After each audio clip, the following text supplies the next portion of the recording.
Hello Taurus, ito yung reading mo, October 17 to 31. Yan, ano ba yung mga ganap? Ano yung mga dapat mong malaman? Mga posibleng mangyari. Sun, Moon, Rising, Venus signs or cross watchers, maraming salamat sa iyong support Taurus. Kung lagi ka nanonood ng aking mga readings, kung ikaw ay nakapag-subscribe na, nakapag-follow, maraming salamat. Welcome po ang lahat dito, pati yung mga bago, maraming salamat sa pag-drop by. At shoutout na rin sa lahat ng mga kababayan natin nanonood dito sa Pinas at sa abroad. Mabuhay kayong lahat dyan. At mag-ingat kayo palagi dyan. Regarding mga private reading naman, panoorin nyo na lang hanggang dulo na itong video. Nandyan po yung mga detalye. Nandyan din po yung mga pa-shoutout ko. Big thank you sa lahat ng nag-subscribe and nag-avail ng membership. Ayan. O, basahin nyo yung description din sa itaas or sa ibaba. Ay, may snake again. O, baka ikaw ay pinanganak sa Year of the Snake.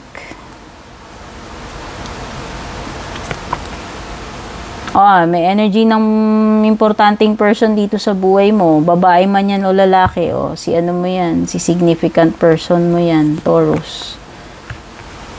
Si jowa or si significant person. Ay, ano ba yan? May whip na naman.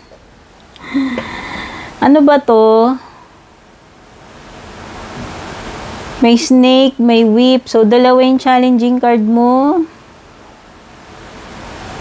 Tapos may special someone dito.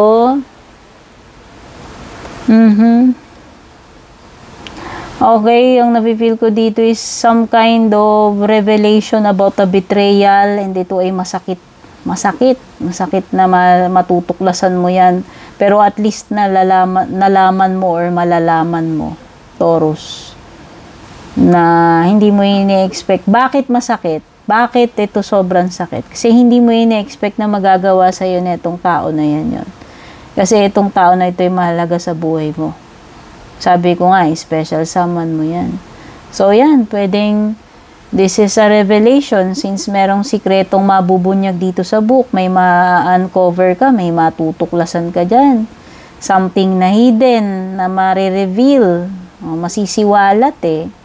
It's a secret na hindi mo ina-expect na matutuklasan mo. Yun nga lang, masakit na katotohanan siya. Masakit na revelation. Hindi mo ina-expect na merong betrayal. Hindi mo ina-expect na nag-cheat. Hindi mo ina-expect na meron palang third party or temptation dyan. So, yun yung mga possibilities. Lahat po yung binanggit ko. Pero depende po kung ano yung nagre-relate sa inyo. Basta merong betrayal energy, traitor energy dito.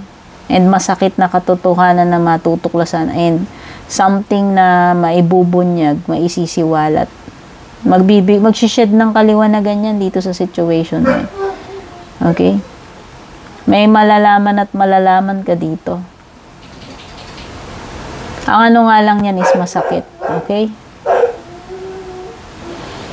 Pwedeng yung iba dito nahihirapan kayo kasi yung whip na yan ay sign ng nahihirapan ka eh. Natotorture, nahihirapan, or para kang pinaparusahan. Very strenuous, nakakapagod, very physical. Yan. Pwedeng iba dito, masakit katawan nyo, hindi ko alam kung nag-gym ba kayo, ano ba tong physical na ginawa ninyo at para manakit yung mga katawan ninyo. Pwedeng may ganyan. Ito yung tipo ng energy na parang kang tinotorture, pinaparusahan sa sakit. Ano man yan, sa physical man yan o sa ibang bagay mo naranasan, ano man yan. Okay? So, tingnan na natin pagdating sa iyong love life, Taurus. Taurus, Sun, Moon, Rising, Venus, signs, cross watchers.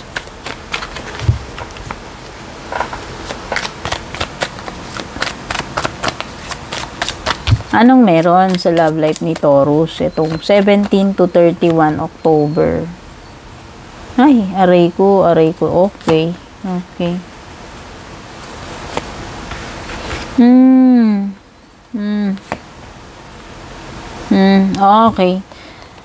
Oh, so it's napipintong hiwalayan na talaga, it's napipintong ending na talaga, it's final pagdating sa inyo na itong person na to. Kakonect mo man yan, jowa mo, asawa, pero malakas yung energy ng mga mag-aasawa dito. Baka may mga nakaka-relate dyan. Kasi there is something here na nangyari sa past na pwedeng yun yung naging mitya ng pagkasira, pagkalamat ng connection mo with this person. And sapat yun para nasira yung marriage. Ayan, nasira, na-break yung trust, na-break yung vows, yung marriage, nasira.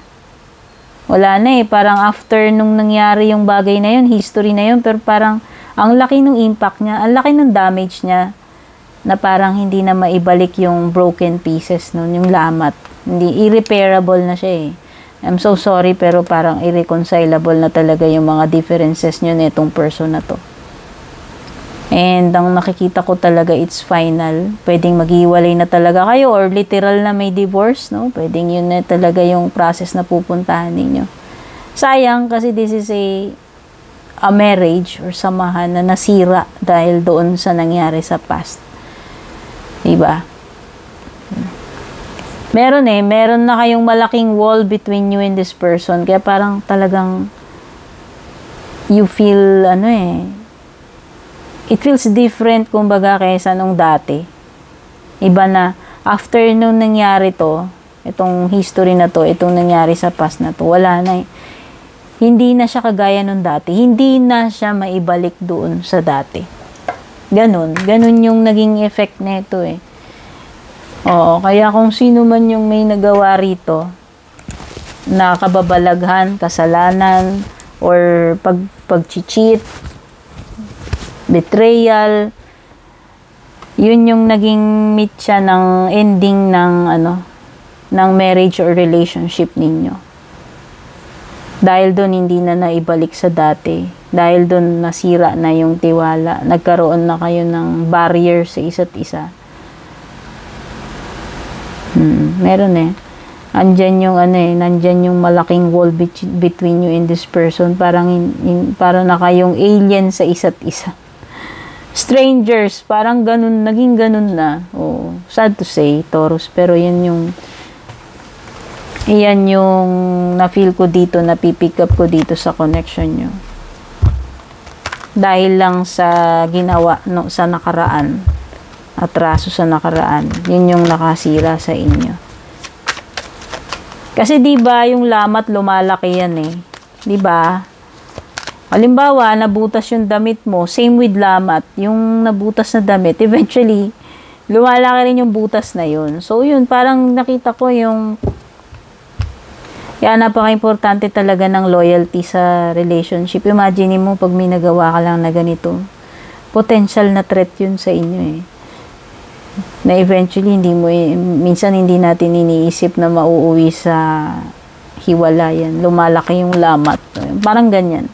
Parang ganyan yung energy na pick up ko dito sa connection ninyo.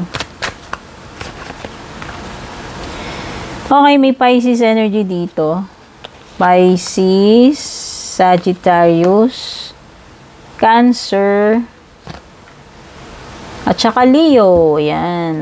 May mga ganyang person dito. Sitwasyon mo.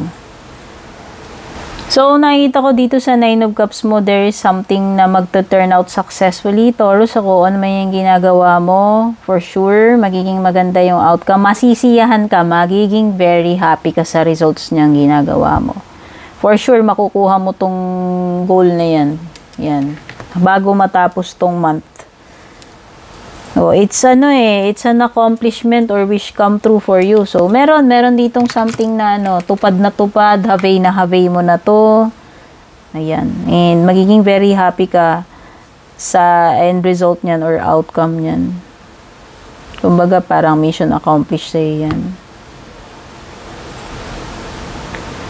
Okay, yung iba sa inyo dito, parang nawawala kayo sa hulog. Meron something dito na nasusobrahan, baliktad yung temperance mo. So, kawalan ng balance. Ayan. Either kinukulang o sumusobra. Oo. Pwedeng yung iba dito na-abuse nyo na naman yung pag-inom, ha. Yung mga iba dito mahilig uminom. Merong parang imbalance sa inyo eh. Merong nag-overindulge kayo about something. Or masyado kayong nagiging extreme, no? Pag sinabi nating extreme, halimbawa, sobrang workaholic mo, yan, ganyan. O yun na nga, sobrang pasaway ka, sobrahan yung inom, yung mga ganyan. So, either kulang or sobrang sobra about something. Pero meron something about alcoholism. So, yun sabi ko nga, baka iba nasusobran sa inom. Ayan. Hindi na siya healthy, wala na sa balance. Sobra. So, in this case, nakikita ko parang sobra. Yung iba, ito period sa inyo na meron kayong pinag-iisipang mabuti kasi nga kung merong mga binabanggit dito about may matutuklasan kang revelation na hindi maganda, and at the same time meron ding mga dito yung pagdating sa relationship na hindi na nag-work. So siguro yun yung nafe-feel ko dito sa Four of Cups mo, Taurus, no? So may mga matters dito na talagang kailangan upuan mo, pagmuni-munihan mo, yan. Occupied yung isip mo ng bagay na yun eh. Maraming mga dapat kang asikasuhin dito sa harap mo sa present, pero parang yung lutang ka, yung isip mo nasa ibang mundo, nandun sa bagay na pinoproblema mo or iniisip mo. So yan, you are parang ikaw ay disconnected tuloy dahil dyan, lutang ka. Dahil dito sa problemang iniisip mo, yan. So, nakikita ko dito is,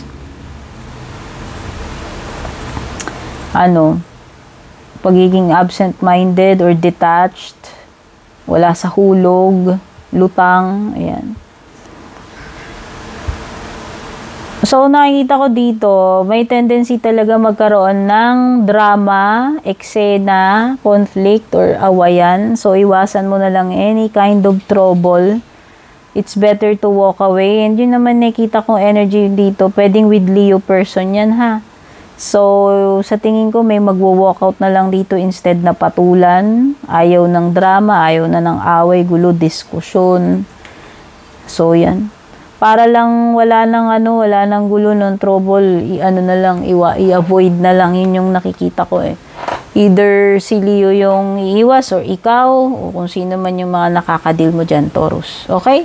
So, yan yung reading mo, Taurus. Sana makatulong sa yan. Take care, babush.